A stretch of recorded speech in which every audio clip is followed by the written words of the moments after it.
मेरे अति प्रियो, आप सभी को जय मसीह की। एक बार फिर से आप सभी को आज के वचन में स्वागत करती हूँ। दोस्तों, मैं आशा करती हूँ कि आप सभी लोग बहुत अच्छे और आनंदित होंगे। प्रियो, आज मैं आप सभी को परमेश्वर के पवित्र वचन से उत्साहित करना चाहती हूँ और आज के वचन में आप सभी को बताना चाहती हूँ कि बहुत से वक्त प्रियो आपके और हमारे जीवन में कुछ ऐसी निंदाएं पाई जाती हैं, क्योंकि कहीं ना कहीं मनुष्य इस जगत में रहते हुए बहुत सारी निंदाओं को फेस करता है।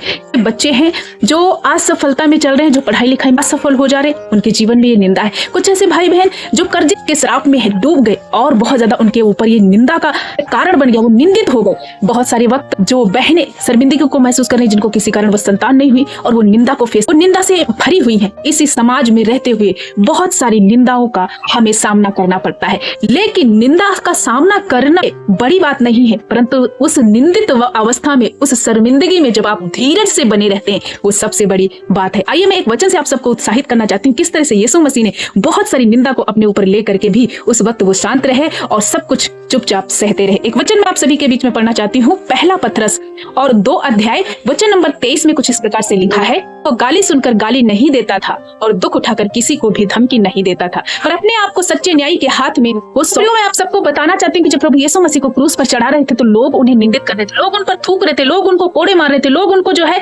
बहुत प्रकार की बातों को बोल बोल कर निंदित कर रहे थे। शास्त्री और फरीसी कह रहे थे, इसने तो दूसरों को बचाया, इसने तो दूसरों को चंगा किया, ये स्वयं को बचा नहीं पाया। इस प्रकार से ये लोग निंदा कर रहे थे। इस वक्त प्रभु यीशु मसीह बड़े धीरज के साथ उनकी बातों को सुन रहे थे। उस निंदित अवस्था में वो धीरज के साथ इस संघर्ष में वो अपने आप को चुप करके आगे बढ़े। और हम देखते हैं कि किस तरह से प्रभु यीशु मसीह को ऐसा नाम मिला जो आकाश और पृथ्वी पर दूसरा कोई नाम नहीं दिया गया सिवाय यीशु मसीह के, जो उद्धार करता है। प्रियो, आज प्रभु यीशु मसीह अपने उसी जीवन के अनुसार हमें और आपको, जब हम प्रभु यीशु के समीप आकर के धीरज के साथ उसके सिंहासन में हम बने रहते हैं और वो हर प्रकार की निंदा को सहकर जब आगे बढ़ते हैं, वही निंदा हमारे लिए सफलता की पहली सीढ़ी बन जाती है। जब लोग आपकी निंदा कर रहे हैं, आप आनंदित होना, क्योंकि आपके लिए बड़े दरवाजे खुलने वाले हैं। जब लोग आपको लाचार कर रहे हैं, गिरा रहे हैं, लोग आपकी बुराई कर रहे हैं, उनसे लड़ने ना जाना। बदले में आप कोई भी पलट कर वार ना करना, कोई बदले की भावना अपने अंदर ना रखना। प्रभु यीशु ने यही सिखाया, यदि तुम्हारे इस गाल पर कोई मारे तो दूसरा भी फेर देना। ये क्यों यीशु मसीह ने सिखाया?